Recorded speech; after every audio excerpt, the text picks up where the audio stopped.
All right, welcome to my daily podcast, somewhat daily. We're talking about 7 steps to being a better business networker. Here is number one.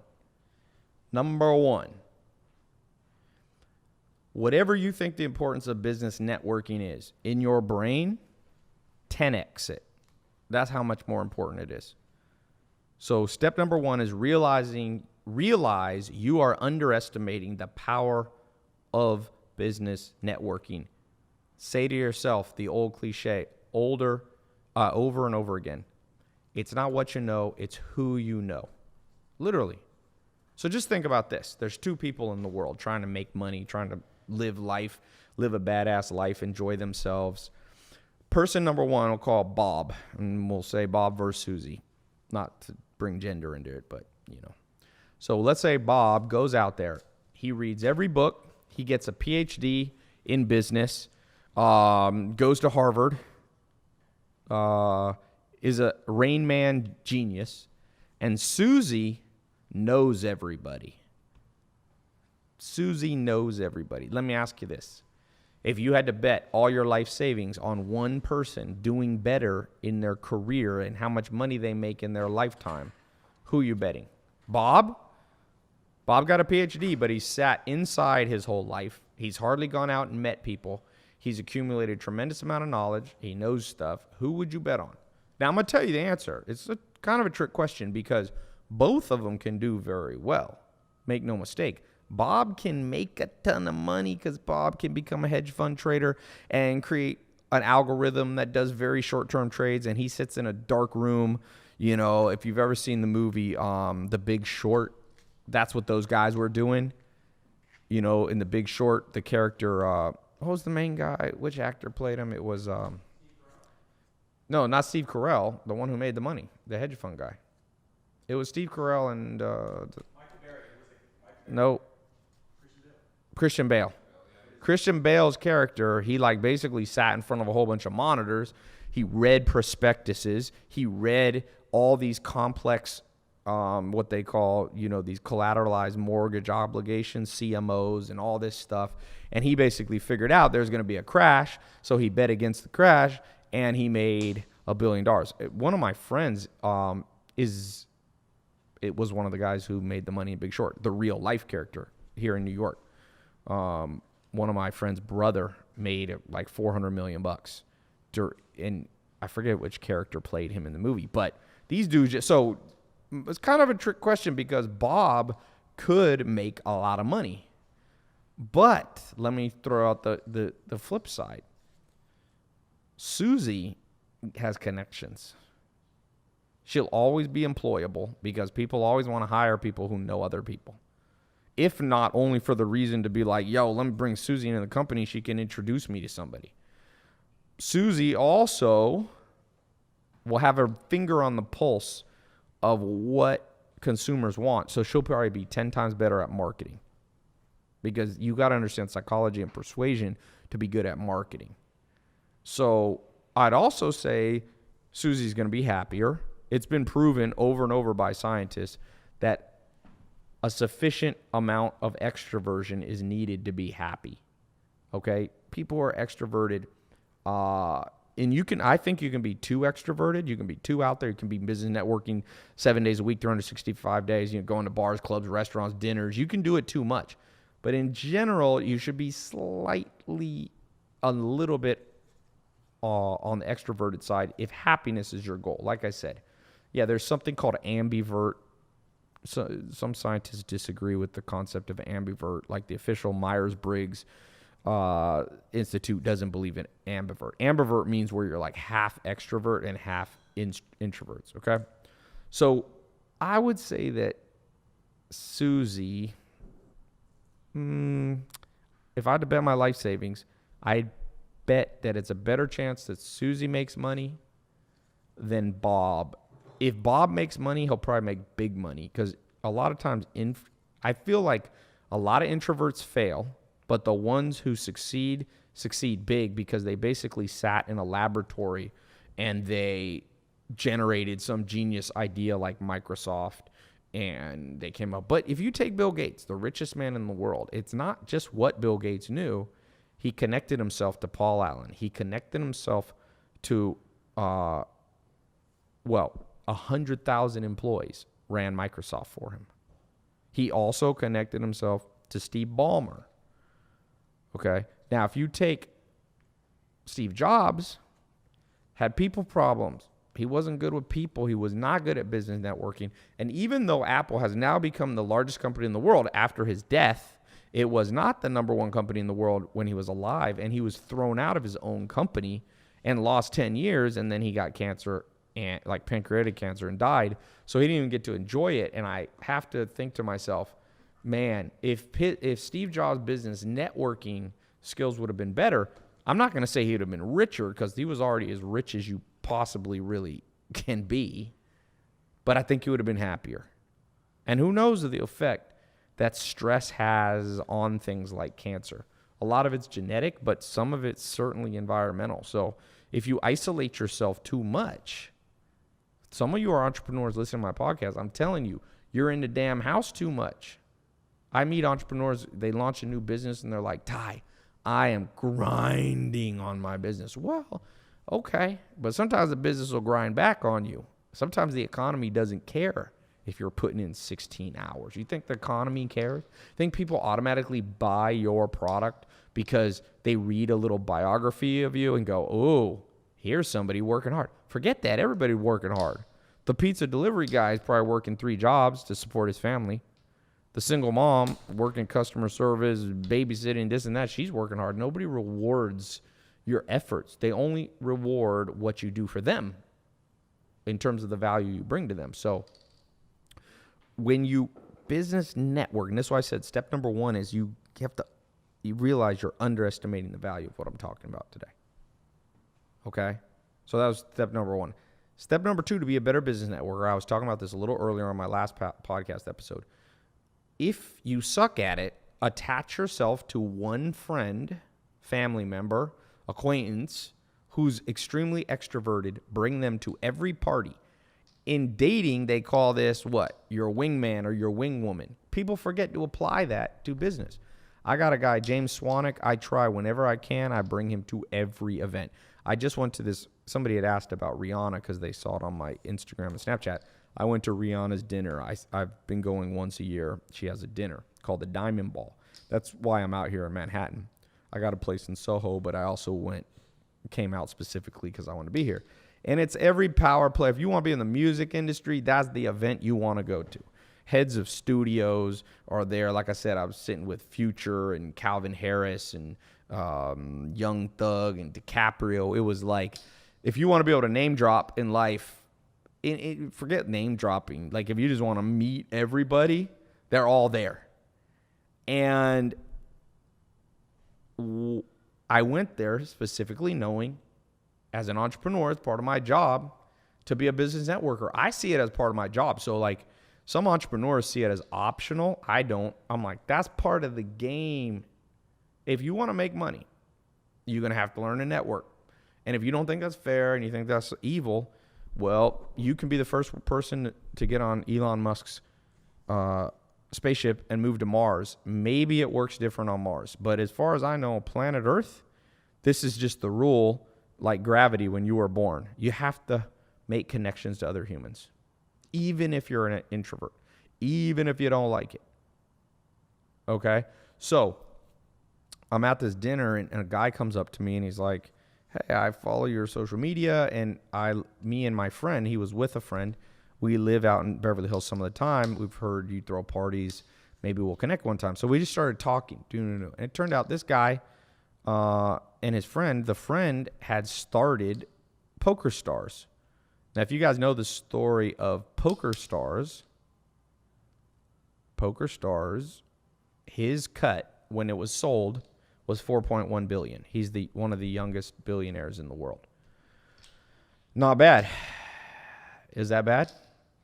How would you like that? You make $4.1 billion. He was a hitchhiker. He was traveling across the world, and he came up with an idea, I'm going to start a business online where people can gamble online. He was in Costa Rica. Boom. He made $4.1 billion. And we just started talking. And now at the end, I always say, and this is step number 3, practical tip for business networking: get phone numbers. Don't get emails. This is not 2001. I mean, so many business networkers, I'm like, what planet are you on? And don't even, Instagram handles can be good if you want a direct message, but why would you want a direct message? 98% of text that are sent to people from your phone will be read. Instagram direct messages get filtered by Instagram. About 80% of emails go into spam or junk, or they're just ignored. So step number 1 is, in your mind, realize you're underestimating the power of business networking and what it'll do for you. Step number 2 is if you're not that good at it, find a very extroverted friend to be your wingman or wingwoman. Step number 3, when you're at the events, get phone numbers. And a lot of people are like, well, why not just get the phone number? Everybody I ask gives me their phone number. I swear. James Harden came by my house. A lot of people saw that on my Instagram and Snapchat. And I was just like, hey, what's your phone number? In case we can catch up. And he's like, oh, here you go. JaVale McGee. So 5 of the Golden State Warriors were there. JaVale was there. It was funny. He's like, hey, man, I've seen your house in your YouTube videos. And so he's like, I want a picture here. So we took a picture. And then before he walked off, I was like, yo, what's your phone number? And he's like, sure. And he texted me. And we texted the next day. And then don't be creepy about it. So let me give you a little tip. This is step number 4. The follow-up can't be insane. Okay? Because I still give out my phone number. And some of the follow-up is insane. Realize it's a process to become somebody's friend. Okay, so step number 4 is don't be crazy about it once you get that phone number. You start getting people's phone number and texting them. Like I text James Harden once.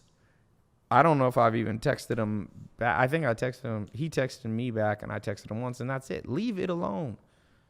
The goal is not to make a relationship that you use immediately. Why do you need it immediately? What is going on? Build it. Now, you can stay in touch. I would say you basically, and this is step number 5. Okay, so step number 4 is don't go crazy. Start texting. Step number 5 is follow the reciprocation rule. So when you're business networking, you're following what I'm saying. You go out with a wingman, wingwoman to help you at business events. You get phone numbers. Once you strike up conversation, hey, let's stay in touch. Remember, it's not dating, but it's similar to dating. But it's just nothing to do with romance or sex. It's business. Then, step number 4, don't be a kook and text people every day and when they don't reply. And if you want to know how to do that correctly, step number 5, if you study game theory, there's a lot of research done by top mathematicians, supercomputers. There's a great book called The Art of Strategy, which will introduce you, if you want to pick up a great book, The Art of Strategy. I've been reading it. It's a fascinating book on a way to understand what game theory means in the real world. So what you do is you reciprocate. So step number 5 is the business networking reciprocation tool. If somebody texts you back real fast, then you can text them back fast. If you text somebody that you meet at a business event and they don't text you back for 2 days, don't be texting them back in 2 minutes. Reciprocation means you do the similar thing. Some people call it mirroring. If you've ever seen The Office, you ever seen that Office episode where Andy Bernard comes in?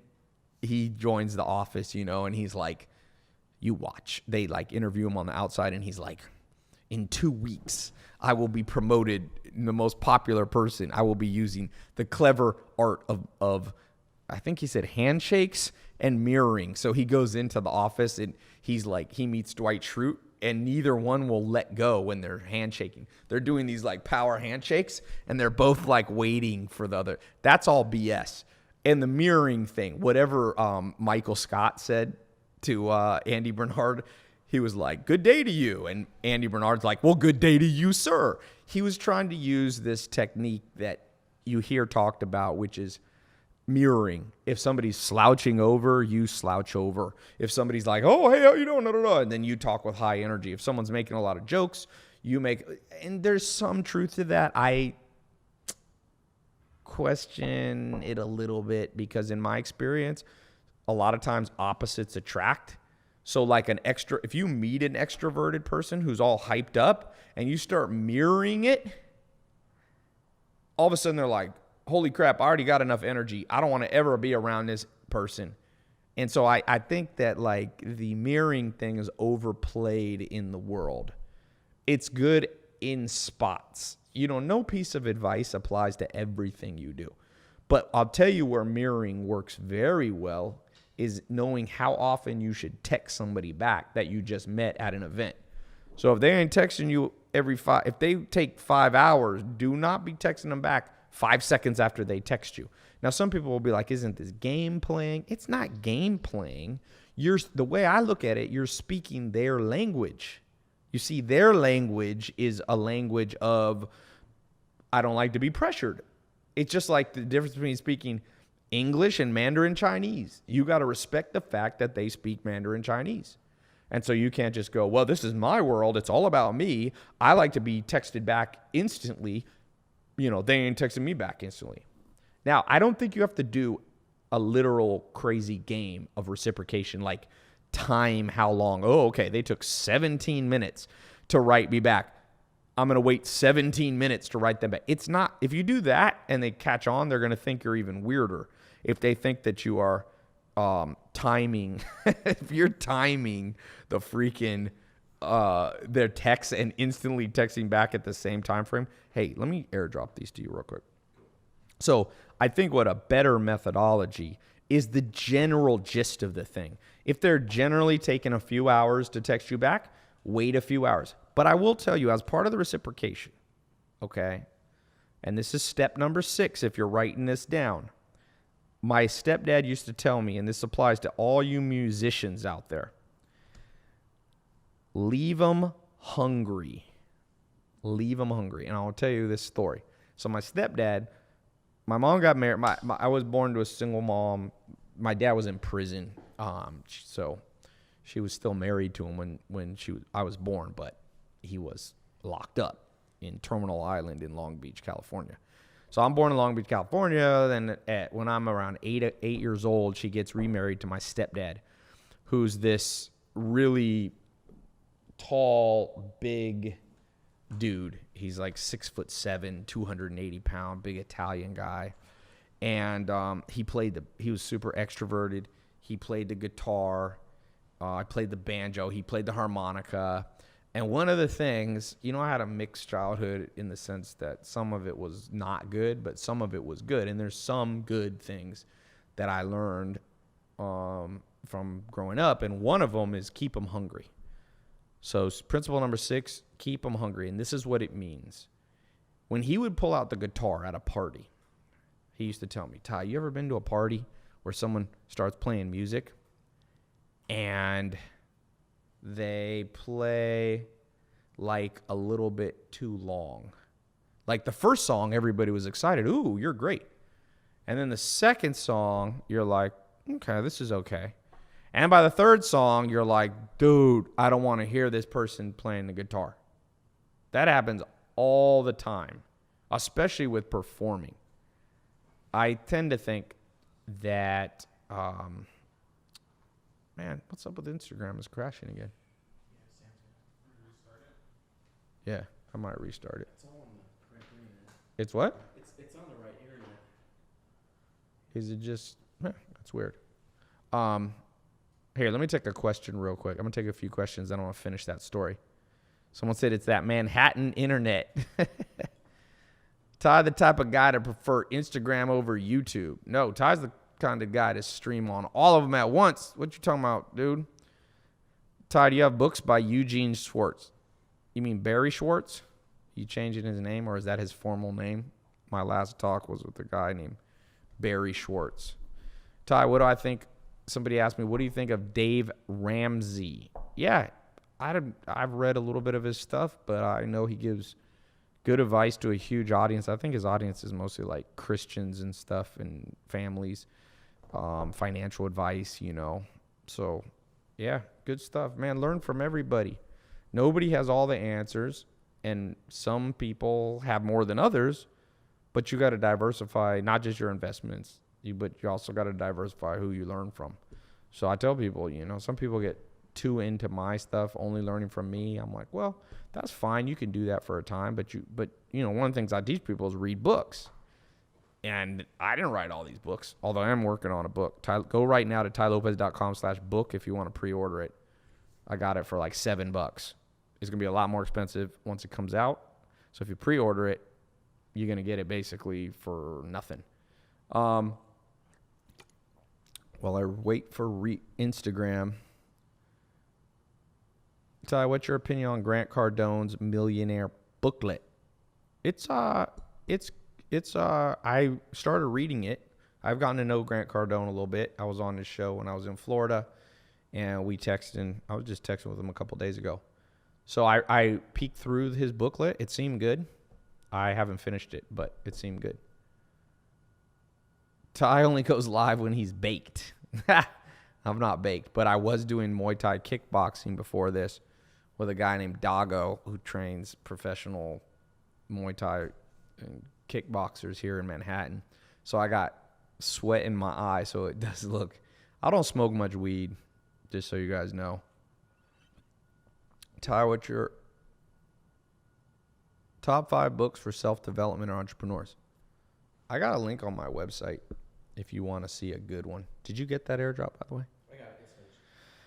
Ty, where were you working at 17? I had a job at Office America. Horrible job. I would stack like paper on. I would literally almost had like a Dunder Mifflin job. Ty, what's more important characteristic trait do you look for in hiring or finding someone? Jared Vincent on Facebook. I just interviewed this Berkeley professor, Barry Schwartz, and he said something great, which was always hire people that have skills you can't teach. Because all the stuff you can teach, they don't need on day one. I feel like that's literally the same with everything. Your friendships, your dating. Hire people that, oh, damn, this has been ready to go live. Hold on, I'm going to go back live on Instagram. Internet connections. Tough world we live in. First world problems. Here we go.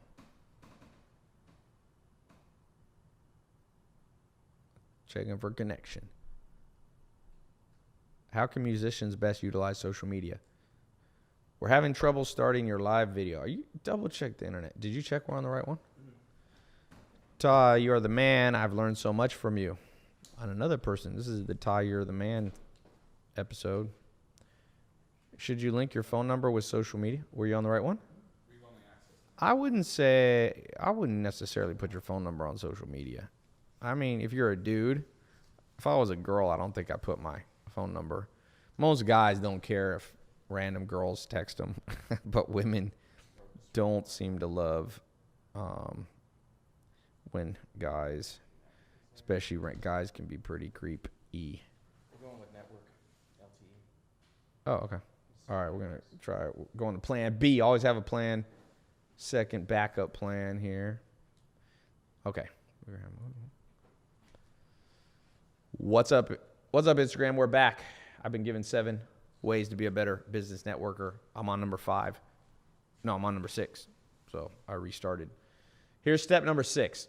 The principle, it's called leave them hungry. And this is what my stepdad taught me. He was a musician. He said, you ever at a party, somebody pulls out a guitar, you're like, ooh, that's cool. I didn't know they played guitar. And then they play one song, and everybody's like, ooh, that was great. And then they're like, all right, let's go to another song.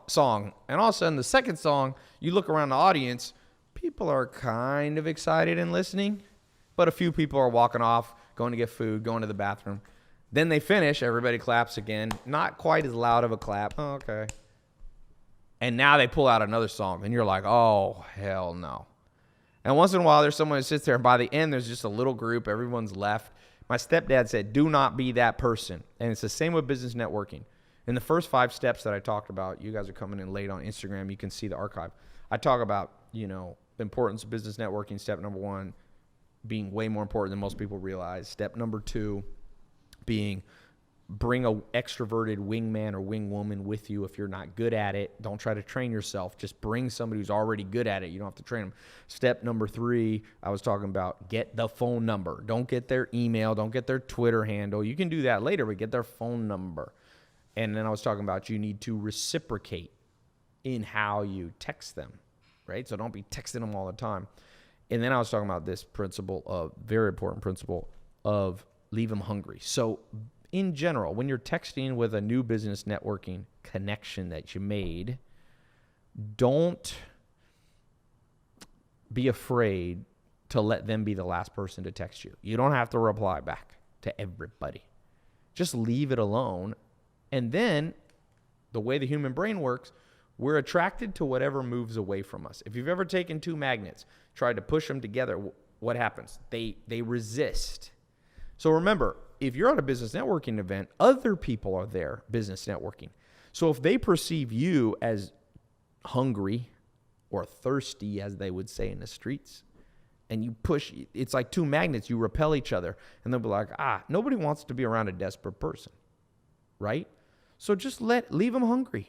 Leave them wondering why you didn't text them back. Now, I'm not saying you should ghost them or play games. I'm just saying when the conversation naturally ends, don't feel the need to be the last person to text. Okay, great. Just leave it. If you don't have anything important to say, don't fill up their text. Respect their time. You know what I'm saying? Leave them hungry. Very important. I see people, and even people with me. Step number 4 was don't, text them, but don't go crazy. Step number 5 was reciprocation. Whatever speed they're texting you back at, text them back. Step number 6, like I said, was leave them hungry. Let the conversation end and don't feel weird by that. So that's the 6 steps. I'm going to take a few questions. Then I'm going to give you the 7th step. I'm getting a ton of questions. Everyone doesn't learn to start a business. Just do it, trust me, and see where the path takes you. Lewis Carmen on Twitter says. Okay. John Voci, what network advice to build a security company? If you're trying to build any company, is basically the same. So, okay, which leads me is a good question, John Voci on Facebook. Here's step number 7. Okay, I'll give you a few bonus steps, but step number 7 is this: know where to go to business networking. Okay, and this is a tricky one. And the answer is go to places that are somewhat unexpected for somebody like you to be going to. For example, I was talking about this Rihanna thing, and people go, why'd you go to the Rihanna Diamond Ball, which is mostly music executives and artists, if you're not in the music industry? Well, part of me is because I want to get in the music industry, but I like to do what's called cross-pollination. If you look at plants, how do they work? You take bees, come and they take the pollen and they cross-pollinate from one plant, and they fly across the field a mile away and they pollinate something else. That's how you have to think about your business networking. You go to places that are going to take whatever business you're in now, and you're going to cross-pollinate it with ideas from other industries. So it's great, and you should network in your own industry. There's no problem. I have no problem with that. But in general, at least 50% of the events I go to have nothing directly related to what I'm doing today, but I get ideas. And so when you're talking about the right events, like I said, at least 50% of them should be cross-pollinated businesses that are completely different. Okay?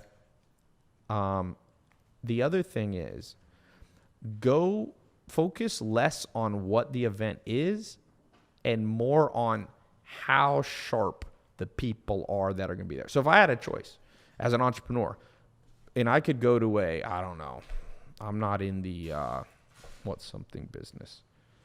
What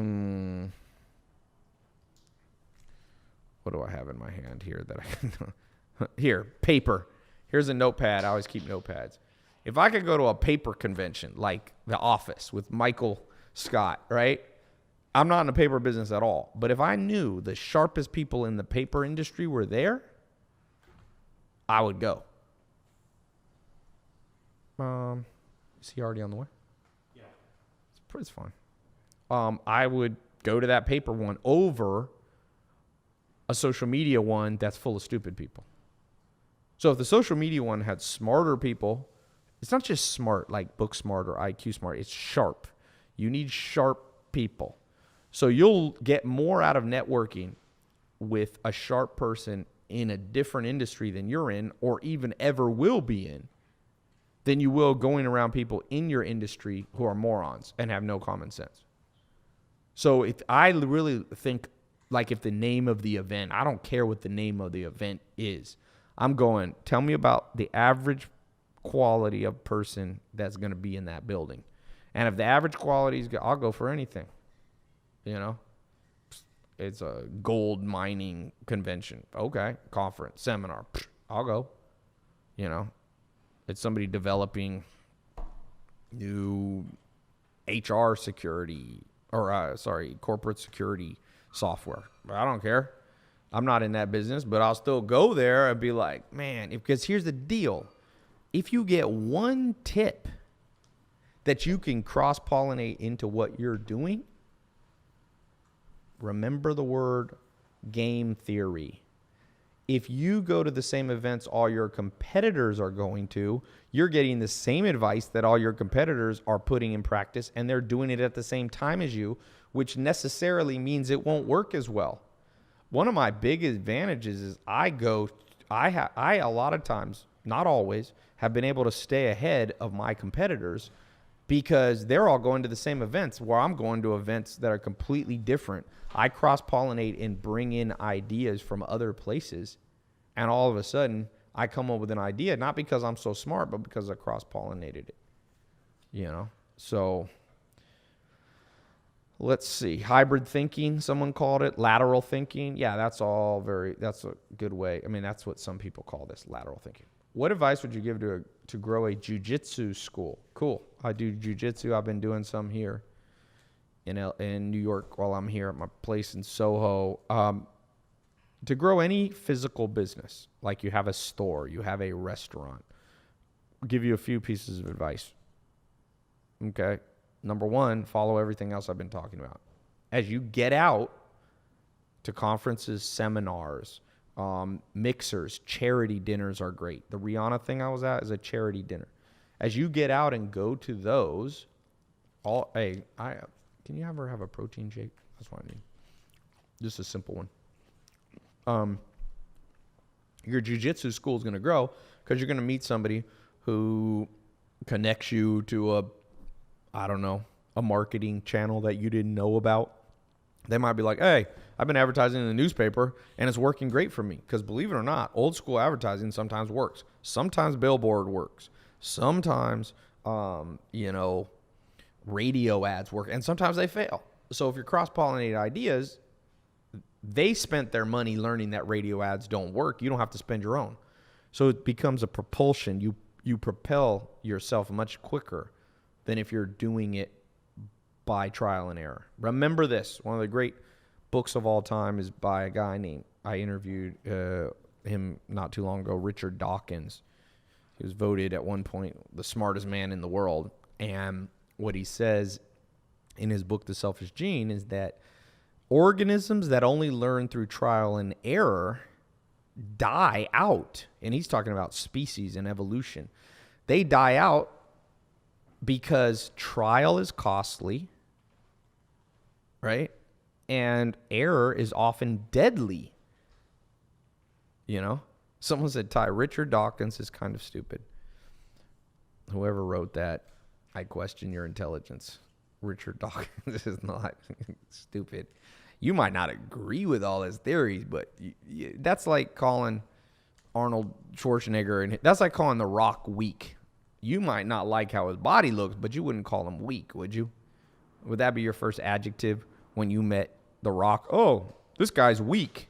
No, you might say, he's out of proportion or something. But somebody who calls Richard Dawkins dumb, maybe you have the eyesight of the person who judged the Canelo fight. For those of you who saw the Canelo Triple G fight on Saturday, one of the judges, Bird was her name, she judged that Canelo destroyed Triple G, which is basically impossible. So there's a lot of, people love opinions and they're like, respect opinions. I don't really respect opinions. Like, why should I? Do you respect 9/11 terrorist opinions? Oh, yeah, okay, everybody gets their own opinion. By the way, where I live, you can see that right where the 9/11 towers, I'm like a couple blocks from that. So I don't value people's opinion. I value truth. So if someone's opinion is in line with the truth, I do respect and think that people should have the option to have idiotic opinions, because sometimes idiotic opinions turn out to not be idiotic, but still doesn't mean that just because you write a comment on here that I'm going to be like, ooh. Nah. Someone said, I always thought you were in Cali. I am in Cali, but I move around. I have a place in LA. I got a place in San Diego. I got a place in New York City. I got a farm in Virginia. So, yeah. Okay, so back to business networking. Any questions on that? I was telling you for the Brazilian Jiu-Jitsu. The other thing for Brazilian Jiu-Jitsu, it's important that this is so obvious that nobody does it. Oftentimes in business, you guys are going to laugh. The stuff that works is so obvious, no one will do it. It's like I said, the death of common sense. Common sense is dead in the modern world. So one of the things, if you do martial arts schools and you're marketing them, post Bruce Lee like clips. Like, people will post boring stuff. You're punching people.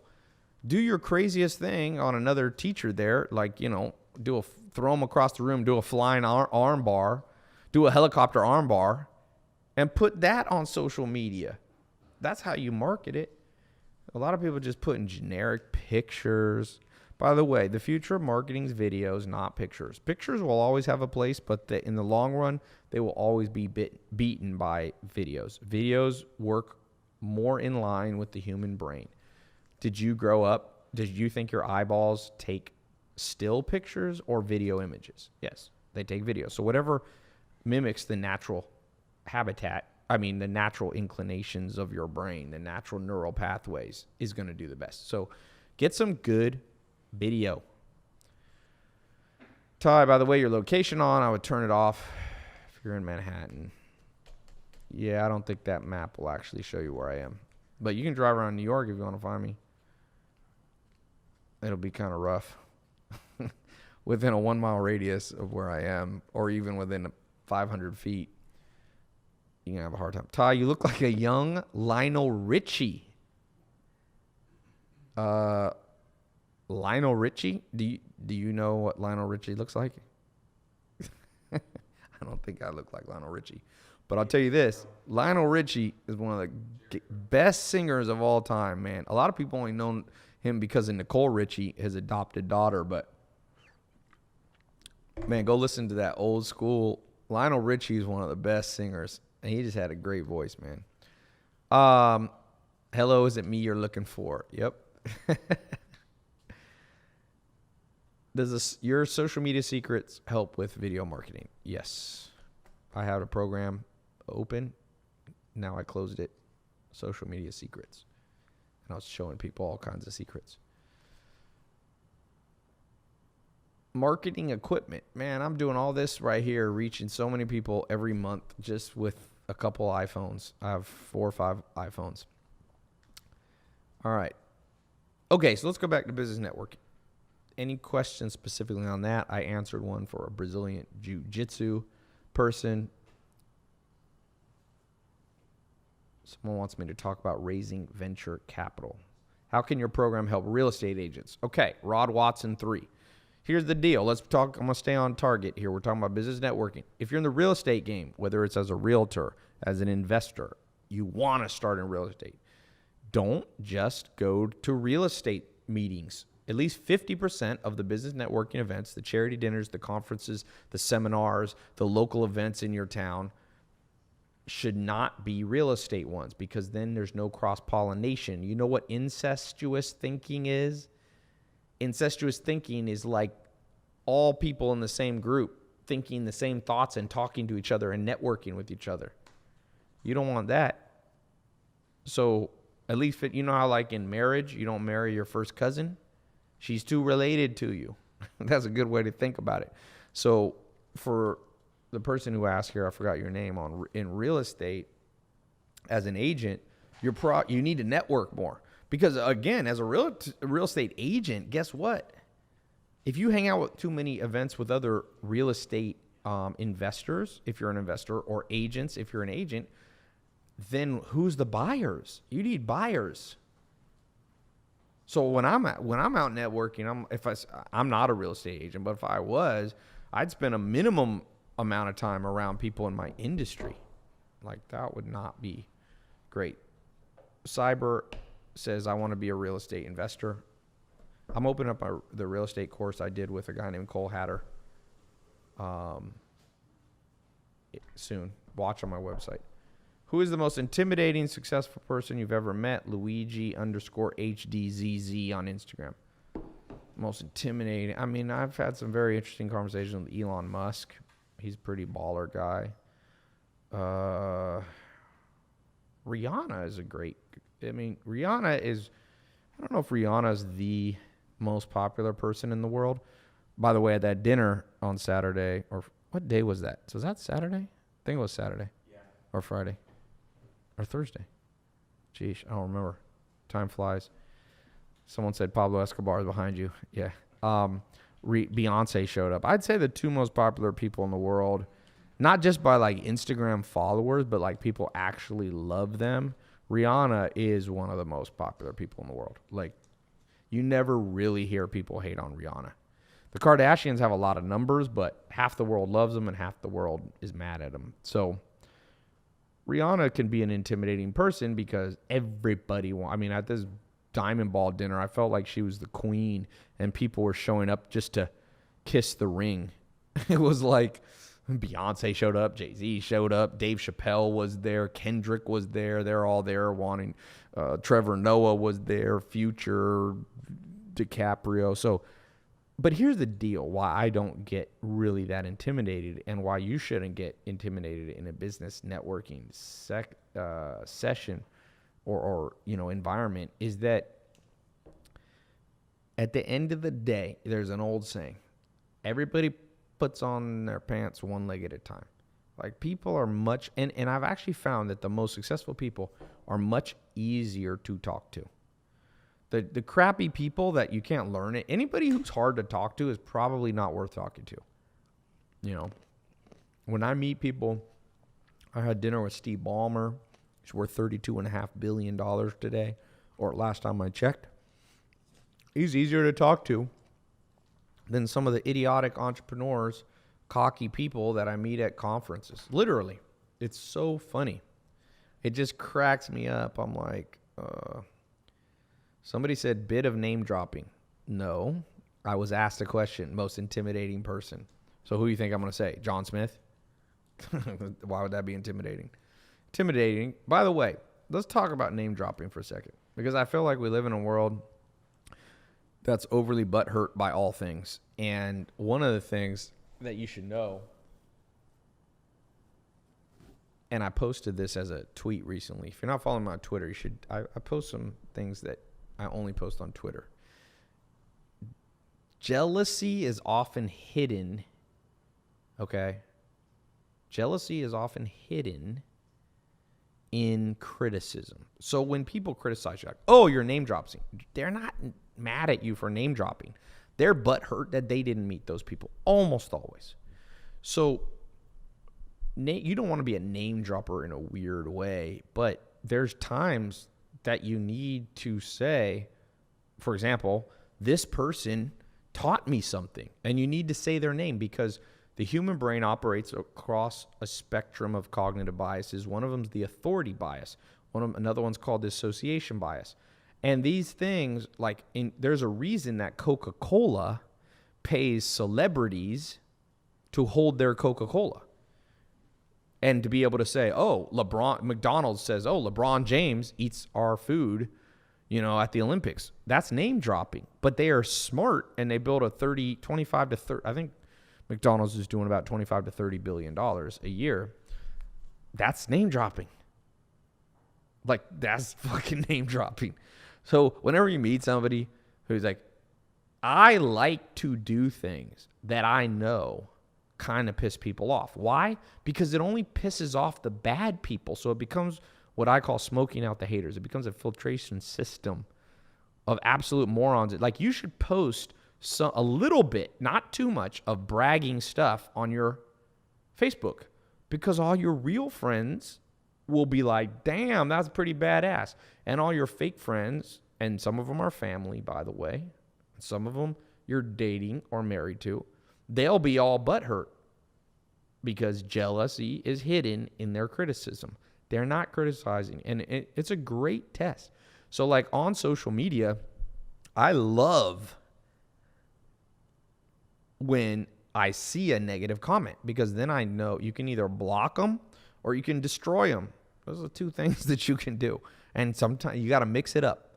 If you read The Art of War, Sun Tzu, written thousands of years ago, your strategy must never be predictable. So I don't always respond to haters. But if you never respond to haters, then guess what? You're predictable. When people are adversarial towards you, why would you be predictable? You think that's a good strategy? You know why Conor McGregor is such a great MMA fighter and he's pretty badass boxer too? Because he's very unpredictable. First time I ever saw him fight really was he fought a guy from Brazil. I think his first name's Jose Aldo. And he knocked Aldo out in just really quick. And because he punches in very unorthodox ways, weird uppercuts, he does these really bizarre things. And he's very unpredictable. And he grew from being a nobody, or in terms of being known, to like 15 million Instagram followers. And now he has over $100 million, I think he made on the last fight, something like that. And so that ability for you to not be afraid to be unpredictable in how you handle people. Someone said, Ty, debate another hater, Steven De La Huerta. I did. I tried. A guy was being an idiot on my Twitter today, and I literally was like, hey, you want to do a live? Let's go live right now. And he goes, no, I need 1 week. I said, what do you mean you need a week? Because the guy was like, is what you're doing a pyramid scheme? I'm like, first of all, and this guy is literally a lawyer. This makes me depressed that he graduated as a lawyer. I'm going, do you know what a pyramid scheme is? How could I have a pyramid scheme? Just so you guys know, a pyramid scheme is where you you sell something to other people, but they sell it to someone else, at least two people under them. You can Google it. It's the Merriam-Webster definition of it. I don't have an MLM. I'm not in network marketing. I don't have a pyramid scheme. You might not like my stuff, but so I finally got him to admit he was wrong. He's like, but blah, blah, blah. I was like, finally, this dude's honest. But when I said, let's go live, he's like, no, I need a week. And he's like, I'm not going to help you get publicity. I'm like, bitch, you ain't going to help me. I might help you. He had 40 followers on Twitter. I'm not trying to brag, but I'm like, how are you going to help me? You're going to bring your 40 followers to the debate? Oh, thank you for your contribution. So it was hilarious. Someone said, Ty, don't be mean. No, don't be predictable is what you mean to say. Sometimes I'm very nice and sometimes I'm not. Why do I have to be nice to people who ain't nice to me? What book you reading? I'm not Jesus Christ. I don't hold myself up as a saint either. You know? Why do I have to? Predictability is sometimes be nice, sometimes be mean to people. I believe you should have a varied strategy to life. When people are assholes to you and your family, sometimes you should forgive them, and sometimes you should lay the hammer down. If you are predictable, mark my words, and I'm telling you this, I didn't grow up with my dad. I think I would have learned a lot of this from my dad. And so a lot of these things about conflict, because your life will have tremendous amount of conflict in it. I promise you. Conflict resolution is extremely powerful. You must become a master of dealing with conflict. I'm reading a new textbook put out by Dr. David Buss. It's one of the newest ones on psychology. It's a badass book. And one of the big part is stress reaction. And what it most stresses us out, it's conflict. It's your asshole boss, neighbor, family member, acquaintance that you thought was your best friend but wasn't. And so to understand the relationship between you and conflict and you and people that want to exploit you is one you must become sophisticated at. And a lot of people are going to give you unsophisticated answers like, oh, always be nice or always be mean, or it's not that way. Ty, speaking of books, what's your take on the 4-Hour Work Week by Tim Ferriss? Good book. I read it years ago. I'm not sure if there's an updated version. A lot of the book was, I think, written, I'm going to guess 10 years ago.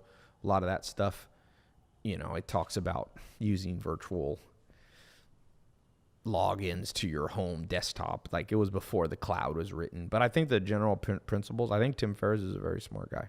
I don't agree with all of his stuff, but I don't look for people that I agree with all of his stuff, Someone said, Ty, Gary V, what do you think of him? Same thing. Smart guy.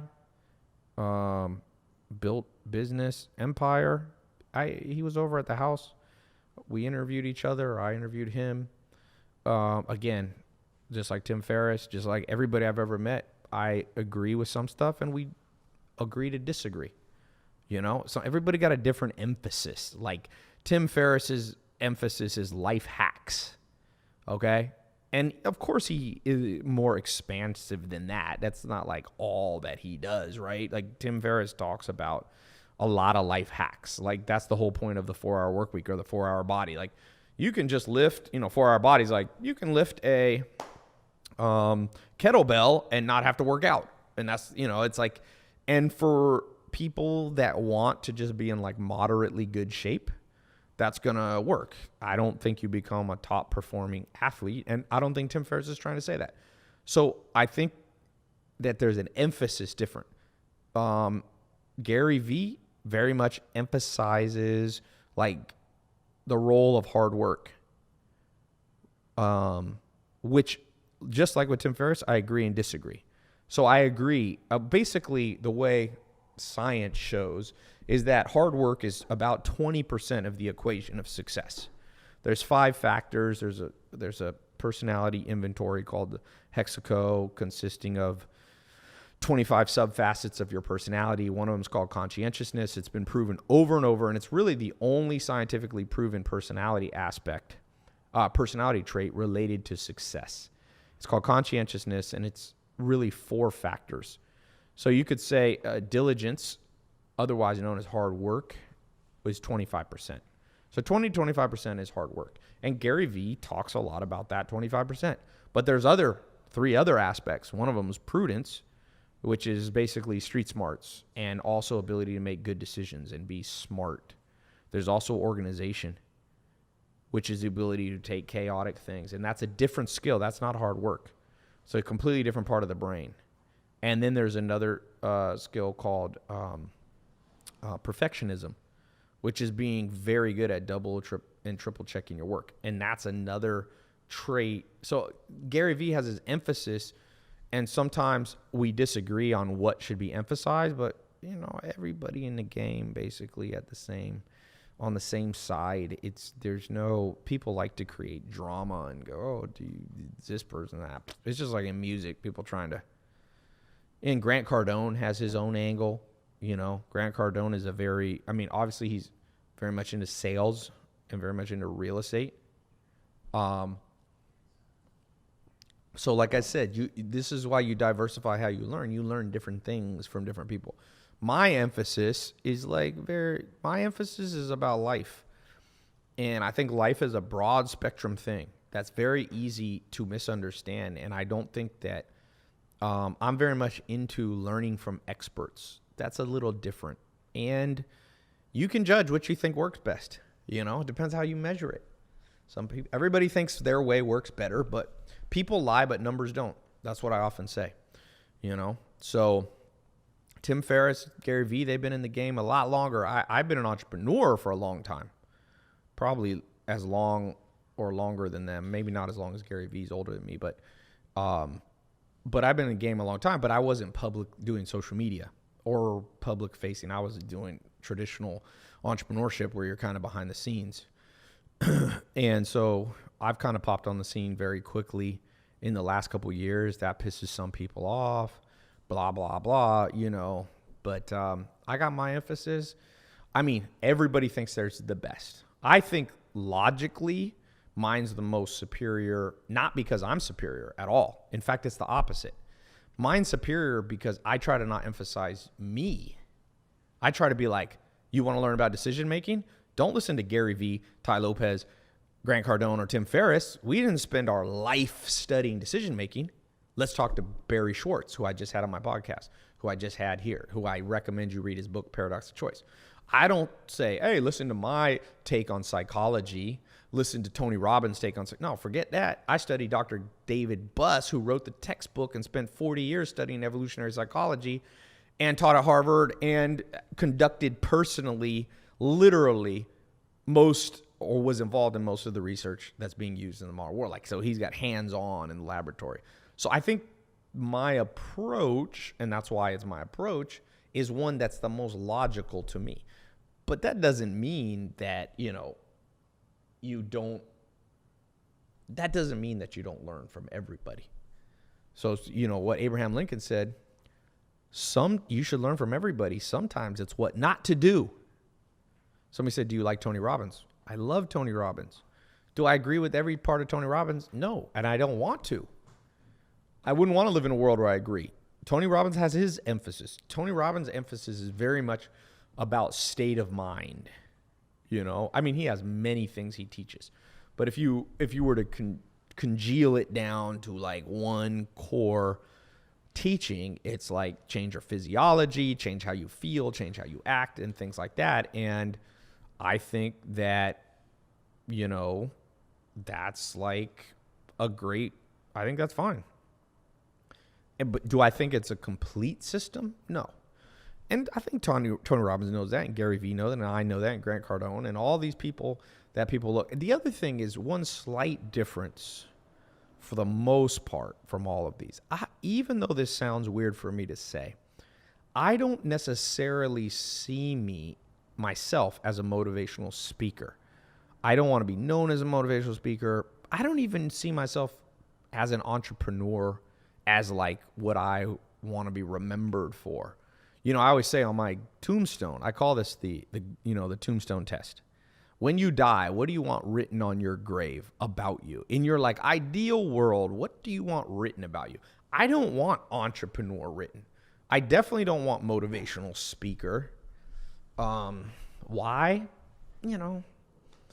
don't know. Why would I want it? That's not my thing. So Tony Robbins will have motivational speaker and all this, and that's great. That's what he wants. That's his vision. What I want is like, he was an adventurous, mad scientist who lived a badass life. That's what I care about. And badass, by my definition, and a lot of people share my definition, I'm very much, I'd say, adventurous. So like some of these guys, we live completely different lifestyles. I'm single, so I'm going to have more girls around. Grant Cardone's married, Gary Vee's married, Tony Robbins is married, Tim Ferriss I don't think's married.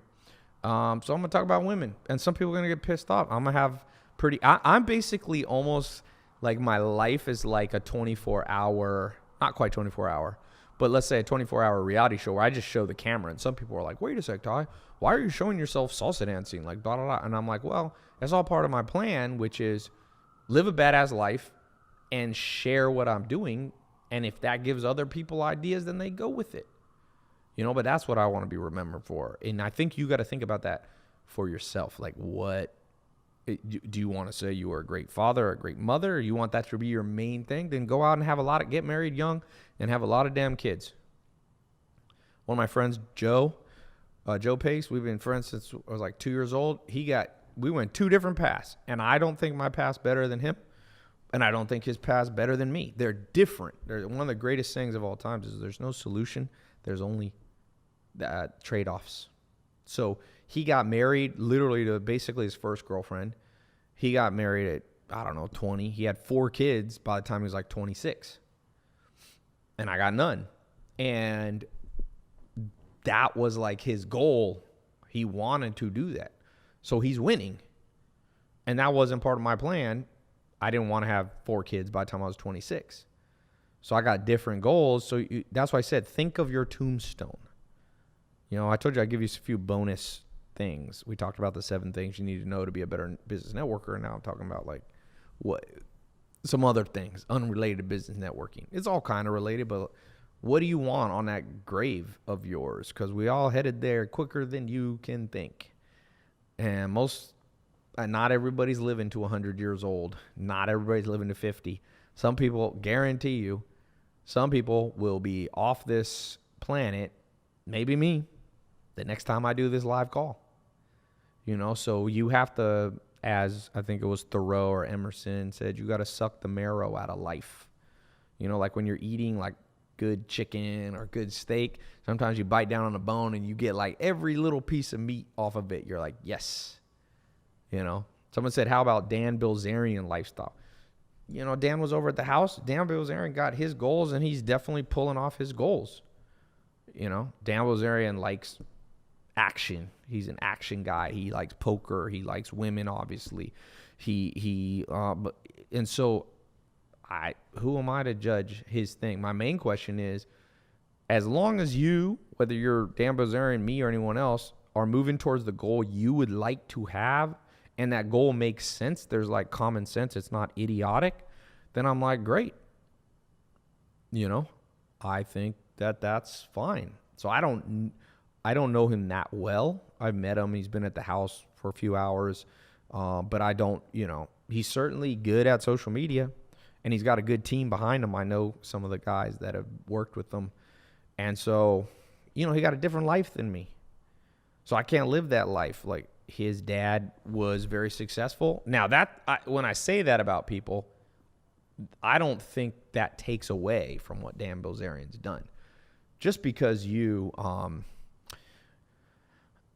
let's say, inherit money from your father, like Eric Trump or Dan Bilzerian. To me, that does, or even Donald Trump and President Trump inherited mother. I don't think that means there's something wrong. It's just, if you guys saw what's his name? Not Will Ferrell. What's the funny guy that just went crazy on Twitter? Which one? In Mask. He's in that movie. Oh, you talking about Jim Carrey. If you saw him, he was here at Fashion Week. And Jim Carrey's like super smart guy, and he just went off the rails. He was like, life is meaningless, and we're all a bunch of tetrahedron, atoms just floating through the planet, and nothing matters. And there's some truth to that. I tweeted, like, nothing matters and everything matters at the same time. So when I say Donald Trump inherited his money or Bill, it doesn't mean that it's better or worse, but it's different. And my life, I lived a different life. Now, Dan Bilzerian and Donald Trump and all these people who've inherited money doesn't mean they were going to be successful. They still had to be smart, and they've been smart, and they built on what their parents, and all of us, like I was born healthy. That's kind of like genetic, biological wealth that I was handed on. I guarantee just the fact that you're on a planet, you kind of inherited something. So I don't look at people and go, oh, because they inherit money. I judge everybody on a level playing field. Are you a moron or not? I'm not a racist. I'm not a sexist. I'm basically like, I discriminate around your brain. Not that you have to be Stephen Hawking, because I'm not Stephen Hawking. But are you an idiot? Do you lack all common sense? We all know what that means. Somebody's like, what do you mean by that? I'm like, if you don't know what I mean, then you are that person. You are the idiot. If you're like, what do you mean by an idiot? And I'm like, everybody's different. No, we all know. It's kind of like the Supreme Court justice was asked about pornography. How do you define it? How do you know it's not just art? How do you know it's not just a painting, a Michelangelo, a sculpture where somebody's naked? And the Supreme Court judge said something very intelligent. They said, the definition of porn is this. You'll recognize it when you see it. Right? Like there's no conversation. Nobody ever saw a Michelangelo statue of David where he's naked and go, porn. Like nobody's that. If you're that dumb, you're dumb. But at the same time, somebody on Pornhub isn't going to be like, oh, this is art. Look at this art. That's what I'm saying. So when it comes to who I discriminate against, it's like, will I recognize you instantly as why are you here? If it's like at my party, Like, why? Who let you in? If your first inclination when you meet somebody is like, how did you get in to my life? Then I don't like you. So when it comes to Dan Bilzerian, Donald Trump, anybody who inherited our money, people were asking me about, I don't care about that. That was out of their control. What did they do with it since they started?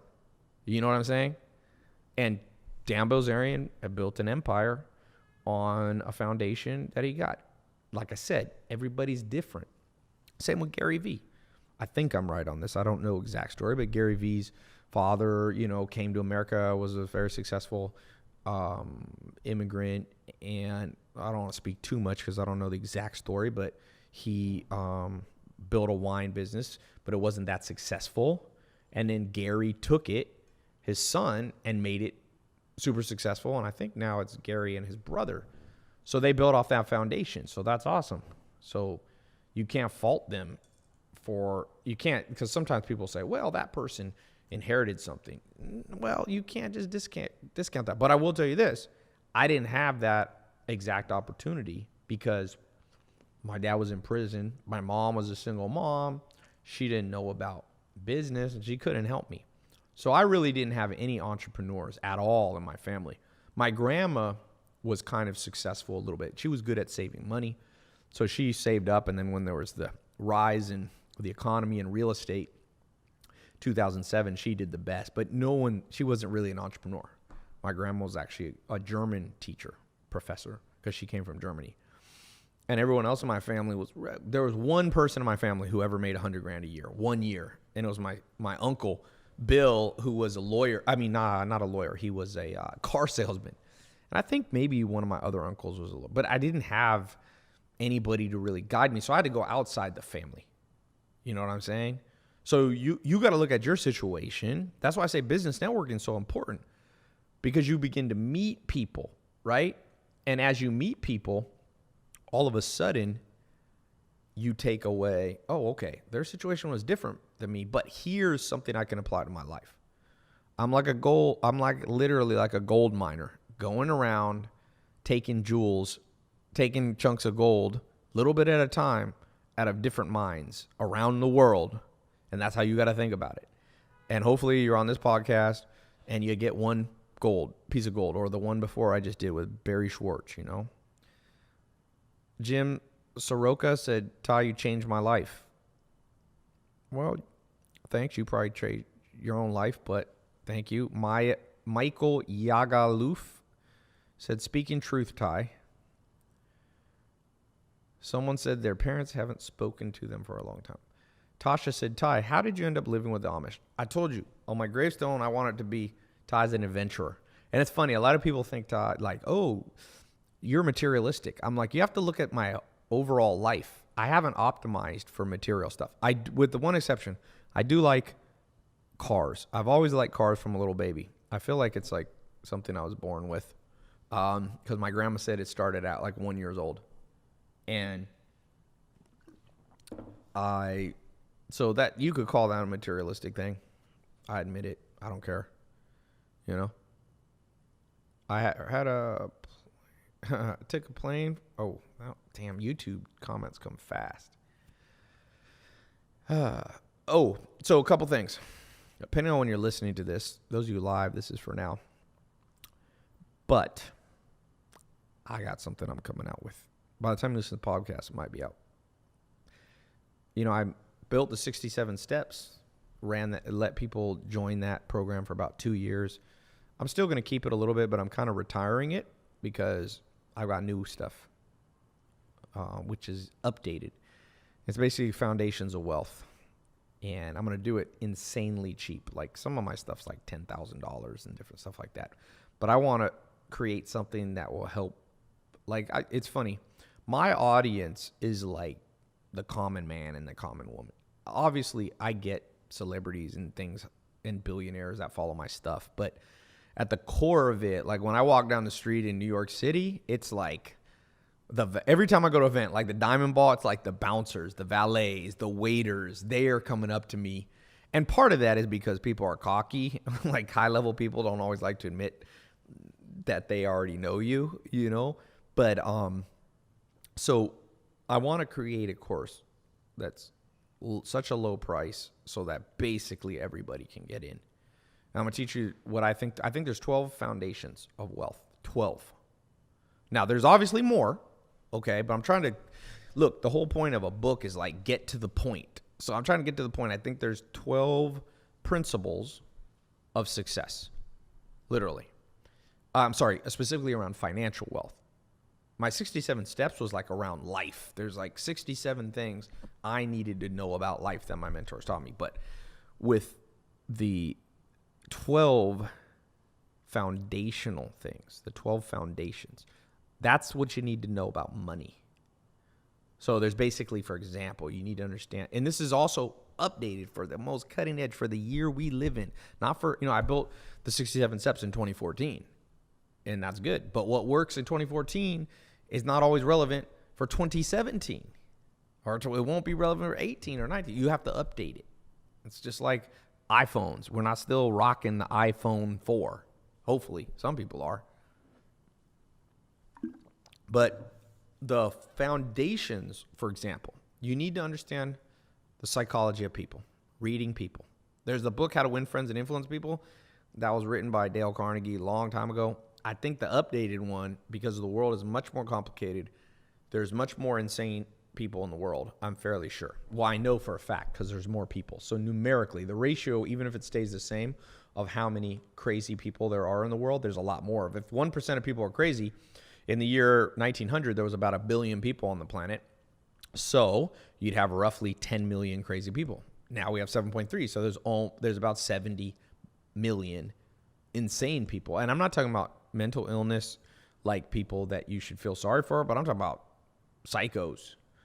So this new program is going to teach you fundamentals and foundational principles. So you need to be able to read. So it's 6 of the mindset principles of wealth and 6 practical ones. So practical ones, I want to teach you e-commerce.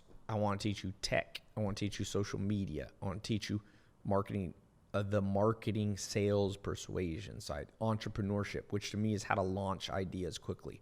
Okay, so there's about 6 practical things that you must master these foundations, or there's really no hope for you. I don't care if you go to college. I've taught at Harvard, #1 business school in the world. I've taught at London Business School, #2 business school in the world. I've taught at UCLA. Not UCLA, sorry, USC. These are the top schools. I've seen, and there's a lot of good stuff at colleges, don't get me wrong. But they're missing a lot of stuff. When I spoke at London Business School, I said, I'll take questions. Did the keynote speech from 12 to 1. And then I said, I'll take questions. From 1 p.m., I said, I'll be outside. I don't want to disturb the main thing. Any questions? There was a crowd of top business people asking me questions, literally from 1 p.m. It was the longest I ever talked. I stood up and talked from 1 p.m. to midnight. It was a 10 and a half, close to 11-hour talk. When I went home, it was the fastest I've ever fallen asleep, and I literally slept for almost 24 hours because I had just flown in from Los Angeles. It was when I did my TEDx talk in 2014. So the point that I'm trying to make by this is that the foundational things you need to know. One of them is what I just talked about now, business networking. Like, where's that class in high school? Everything I told you, the psychology of people, the reciprocation techniques. Why wasn't this taught? Why were we only taught repetitively? I can tell you that Helena is the capital of Montana. How has that helped me in life? I could have just Googled it. Yeah, maybe in 1940 when Google didn't exist, we needed to memorize every unneeded fact, but we don't now. So now you use Google for all the unnecessary stuff, and you store in your brain all the things that you have to have quick recall. You can't be Googling stuff when somebody walks up to you in a business networking setting and going, okay, let me Google reciprocation. You need to have that stored in the brain. So there's a big problem in the world that, like, the stuff we don't need to memorize, you're forced to memorize from age 6 to age 18, costing between $150,000 and $200,000 per student in the United States, in most states, of taxpayer dollars. Real money going out, almost $250,000. If you just gave people that money and had a better way to educate people that was more efficient. Most schools now are literally daycare. You think kids are actually learning from 8 a.m. to 3 p.m.? You really think so? My ass. Let's go to a school together. You think people are really, most of the students are just, you think most kids can absorb, most kids have horrible parents, horrible home situations, maybe no parents. They come to school hungry. They come to school tired. They come to school hyped up on sugar. You think they're learning the whole time? Why not just teach people for 2 hours? Then go have them do music, exercise, language, jiu-jitsu, boxing, learn some piano, learn Mandarin Chinese and Hindi. Those 2 languages, almost half the world speaks those 2 languages.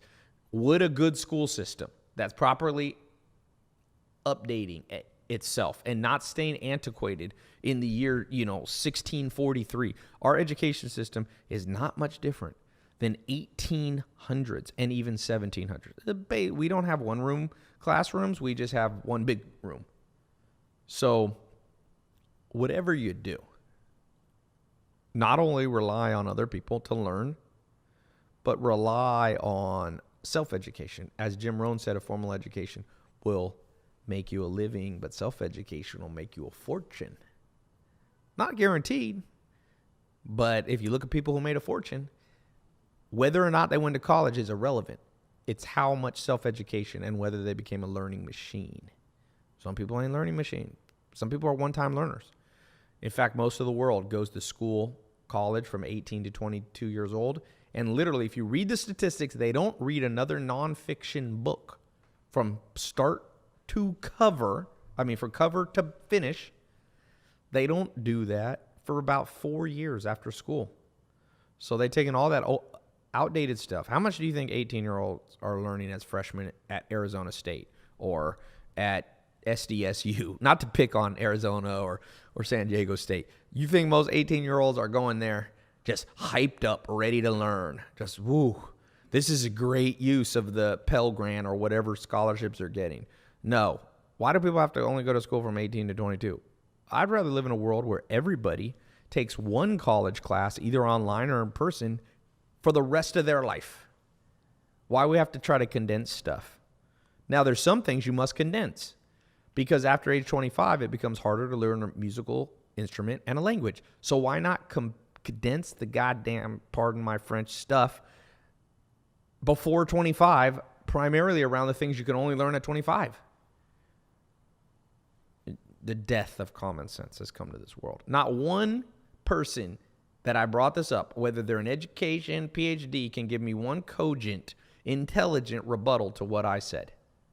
It's just like I'm here in New York. Why do they have one-way streets?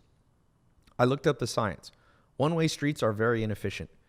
As far as I can tell, everyone driving in New York, and sometimes you got to drive. You can't always use the subway, although the subway is much better if you can, although it's pretty grimy. It's pretty amazing that, little side note, how does the New York subway system not have internet everywhere? When I go to Norway, when you go to England, they got the internet. Some parts, I'm like, New York City, the first or second wealthiest country in the wealthiest city in the wealthiest country. We haven't figured out this.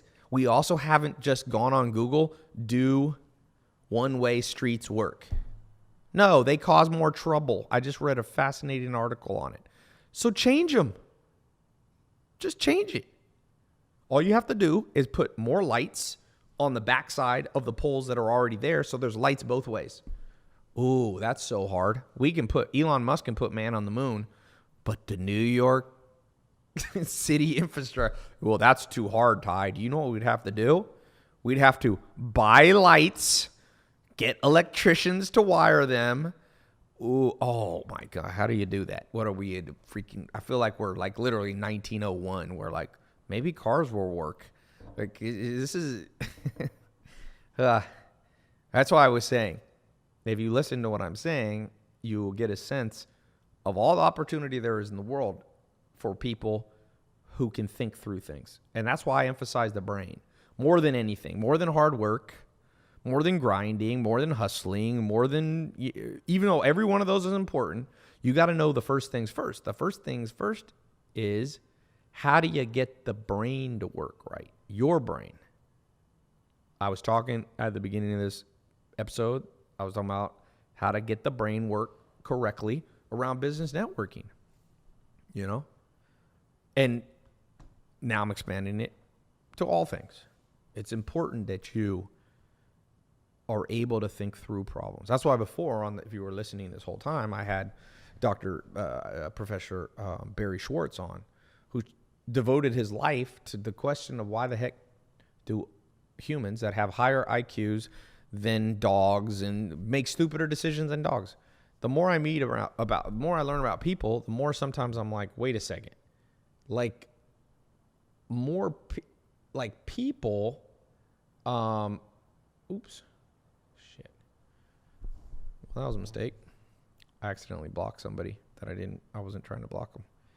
So they're gonna, I think I have to switch from Twitter. Neuro 67, dope crib. Yeah, this is 3-floor penthouse in Soho. The education system does good as well. However, the financial literacy is absolutely. Yeah, but of course the education system does some well. It's not whether it does some good. You know that Muammar Gaddafi did some good. So did Saddam Hussein. You don't measure things whether they did anything good. You measure them in their totality. And you also measure them according to opportunity cost. So here's the question that I have. It's not whether anybody learns anything in the modern school system. It's given the 4 years that people spend at undergrad at college, given age 6 to age 18 that the average kid spends in first grade through high school, are we getting the maximum learning in that time? Heck no. Most of the stuff that people learn between 6 and 18, they can hardly remember. Sure, they learn how to read and write. That's great. But they also knew how to do that in the 1800s. So where's the innovation? It's like we live in a world where everything's more innovative. Like we have electricity. They didn't have that in the 1800s. So where's the innovation in education? Is that the one thing we're not allowed to innovate? We now have better cars than we did Model T cars that everybody got in a car wreck was dead. Now we got Volvos protecting people. So do you want to live in that world where everything there's innovation around, except zero innovation around around public school system? What's the innovation? Oh, we put laptops in the school. That's not enough. We have iPads. That's not enough. You also put Coca-Cola in. Is that really an innovation, or is that going backwards? Where do you think you had fatter kids? In an 1850s log cabin, one-room schoolhouse? Who was healthier, you think? Well, those kids didn't know as much about sanitation, but they also weren't 400 pounds at 15. When my grandma was growing up, she's born in 1917, there was 0 obese people in whole countries. 0. Unless they had massive and extremely rare gland problems. 0. You could still go. I was in Scandinavia. There's basically 0 obese people. So have we gone backwards or forwards? I'm going to reset Instagram.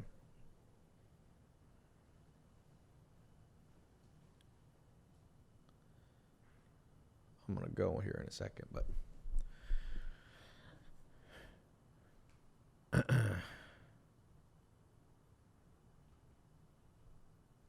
sorry, give me a second here.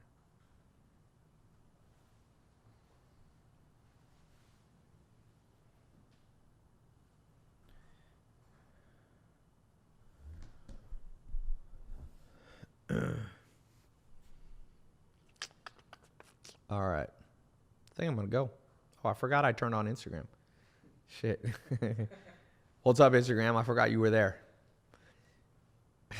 How do I get on top live when I'm not even talking? Is this top live thing a scam? You just go. What is up? Dominican Squad says you're the best, man. Yeah, we're just talking about the death of common sense. You want to make more money?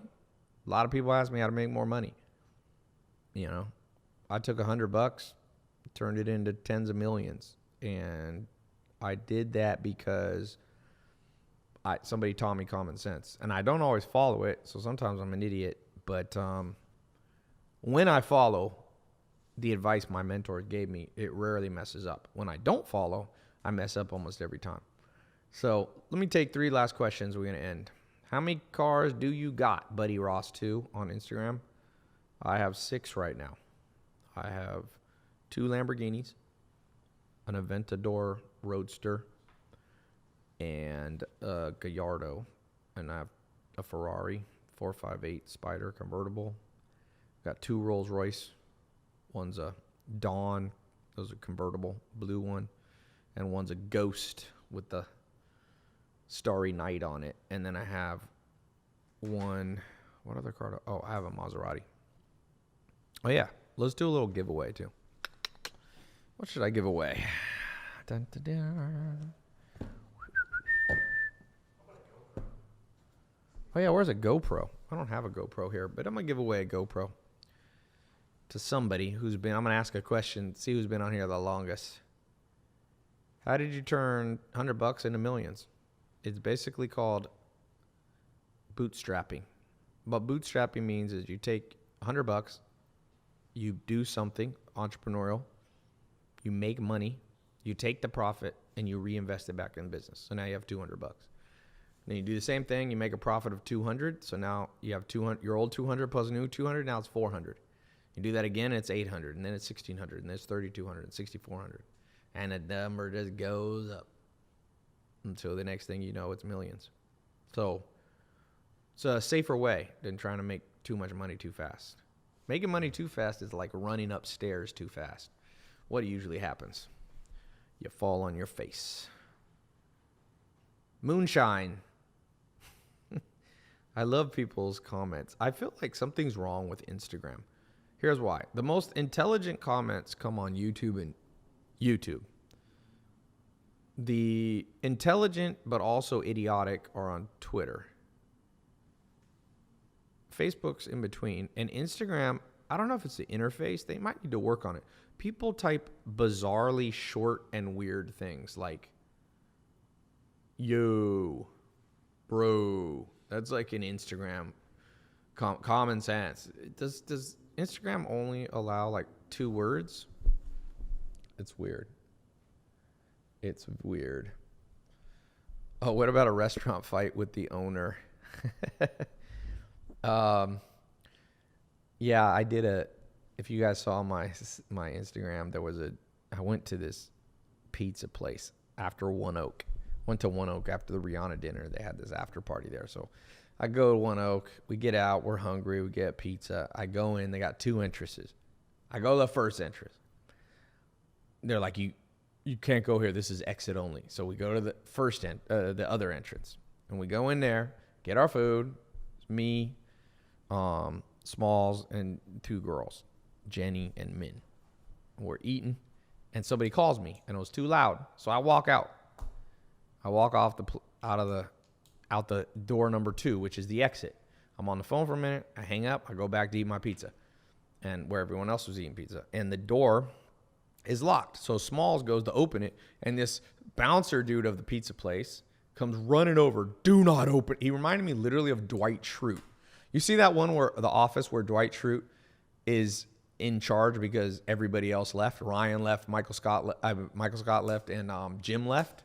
And Andy Bernard left. So he's like, when Michael is gone, Jim is in charge. When Jim is gone, Andy's in charge. And when Andy's in charge, I'm in charge. So Stanley, the kind of chubby black dude, he just gets up and leaves. And Dwight's like, don't you leave. And he's like, or what? He goes, or else I'll tell on you. And so he just walks out. And so this guy, I'm back at this pizza place in New York. And the dude, the guy's like, to Smalls is a big guy. He's actually sitting here somewhere. He's like 320 pounds. Big dude, 6'5" or something. And the guy's like, don't you open that. And Smalls just kind of opens it anyway. So I walk in, and this dude's tripping out. He's going, oh, you're not supposed to be in here. I go, dude, You're confused. I wasn't even mean. This never start off mean. I was like, hey, I said, this guy, I said, I just went outside a phone call. We already ordered food. We're all eating at this table right here. And he wouldn't stop. He's like, no, well, you ain't coming in. So I said, first of all, I'm already in. Second of all, what you going to do?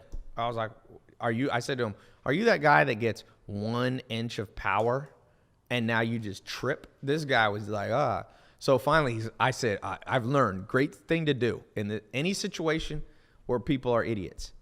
Pull out your camera. Nothing makes a moron more uncomfortable. So I just pulled out the camera and started filming. You can see it. It's on my Insta story right now. And the guy goes, I'm going to knock. Oh, he brought another guy over, a big dude. Not tall, but probably about, what do you say, Smalls? He was about 350 pounds, like 5'9". This big black guy came over. But that guy was cool. He didn't want to get in this. And so the guy says to him, knock his phone out of the hand. And the guy was kind of like, the other security's like, I ain't knocking the phone out of this customer's hand. So I turned to him. I'm like, you knock it out. I was like, I dare you. He was this fat dude. I said, then I got mad. Finally, I kind of blew my top. I said, dude, first of all, how you can be security and you ain't never been in the gym? He looked like a donut baker. This guy you ever seen a dude who's like, he's kind of a big guy. I would have said he's like 6'2", 60, might even been 6'3". Probably weighed about 260, but it was all belly. This guy had one of those bellies. I was just doing Muay Thai upstairs before I did this. You give someone a solid body shot that isn't used to that, be careful. You might kill him and go to jail. So but the second thing, this dude had like 14-inch biceps. I'm going, how are you going to be a bouncer with a belly, with a waist that's 44 inches and your biceps 14? That doesn't even go together. If you got a 54 waist, you better have 20-inch biceps. So anyway, he didn't want to do anything because Smalls was there. So then he goes to me, he goes, oh, what's wrong with you? You're scared of your shadow. You have to walk around with another guy. And I said to him, wait a sec, dude. 2 minutes ago, when this escalated, you walked like a bitch and got another security guard and walked over here. So I said, you got 2 and I got 2. I said, you brought your man. I brought my man. That's called fair, man. This guy's complaining. I said, you're such a hypocrite. And finally, he's like, get out. He just kept escalating. I was like, nope, I'm finishing my pizza. So he's like, I'm going to call the police. I'm like, go ahead. First of all, this is in New York. What are you going to put in? APB, we got a guy eating pizza. Is he doing anything wrong? Is he violent? Is he threat? No, he's eating pizza. Oh, I'm like, I'm sure all of New York Police Department is going to rush over here. By the time they get here, because I called the police once. I had a party up in my house in the Hollywood Hills, and some gangbangers came over and were like, because this girl got super drunk apparently, and she fell, and I don't know, she called her brothers, and these cholo dudes rolled up. I was like, uh-oh, we're all going to die. So I called the police at like 11 at night. This is about 3 years ago. I called the police at 11 at night. I'm like, yo, you got to come. These dudes are outside like threatening to shoot. And they're like, okay. 1 hour later, still no police. I call 911. I'm like, yo, can you come? And they're like, a police officer was on the way, but he got a more important call. So he stopped going up the hill and came back down the hill. Finally, like 3 a.m, I just called him. I'm like, forget it. I'll just take it. This is why you got to own a gun in America. Sometimes you got to take things in your own hand. But anyway, so this fat dude at the pizza place that was all into his power, he's like, I'm gonna call the police. And I'm like, go for it, dude. I know how the police game works. You're gonna look like an absolute idiot when I get there. When the police get there and they're like, I'm sitting down at a table peacefully eating pizza with 2 females and 1 guy. So he didn't call the police, of course. And finally, I just got bored and I left. But I was like, dude, don't tell me what to do. I don't like to be told what to do. Unless you have real authority. And I try to, I don't tell other people what to do. Which reminds me, another thing I don't like when people put their hands on you that you don't know. I went to this fundraiser in Beverly Hills right before I came here to LA. And it was at this badass guy's house, one of the richest guys in LA. He's the guy who owns Ralph's, or used to own Ralph's, the grocery store. He's got if you guys like cars, he got the Porsche, the 918. He's got the LaFerrari, the 1.5. It's actually about a $2 to $3 million Ferrari. And right when I walk in there was like, the ropes were open to like where you walk. So I go to walk, and this lady, it was a girl, so I didn't really care, but I thought it was weird. She like puts her hand on my stomach and she's like, "You can't come here." And I go, "What do you mean?" She's like, "Invisible line." That's actually what she said to me. I went, "Okay, let me get straight. You weren't standing here telling me, and there's no real line. How would I know there's an invisible line?" It was like that Ben Stiller movie where they all have superpowers. Remember that? Mystery Men. If you haven't seen Mystery Men, it's such a funny old movie.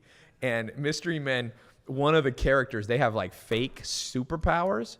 And one of the superpowers was I can turn invisible, but only when nobody's looking.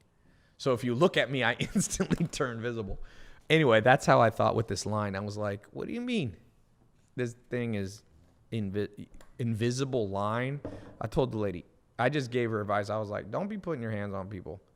It's not a good, I mean, she's a woman, so no one's going to freak out, but it doesn't seem like the world's most genius technique. All right, I'm going to go. Facebook sucks today, boy. Yeesh. Okay. So I will talk to you. Oh, yeah, giveaway. We're giving away an iPhone. No, sorry, not an iPhone. What are we giving away? GoPro Silver. Let's do a GoPro Silver. What? Ding, ding, ding, ding, ding, ding. Should I ask? Okay. To reward you who stayed here a long time, who was the professor that was on the beginning of my first call? What is his full name? The professor that I interviewed. What? There you go. Sarah Weaver, Barry Schwartz. Congratulations, Sarah Weaver. She got it. You can go down. YouTube's you can pull down. You can see. Just scroll it till you see Sarah Weaver. So, for all you not subscribed to my podcast, I think I got approved on Spotify. So hopefully I'll be up on Spotify. There it is, that first one. Sarah Weaver, what is up? Oh yeah, don't do that. Just let it roll. So yeah, subscribe to my podcast. I will talk to you guys soon.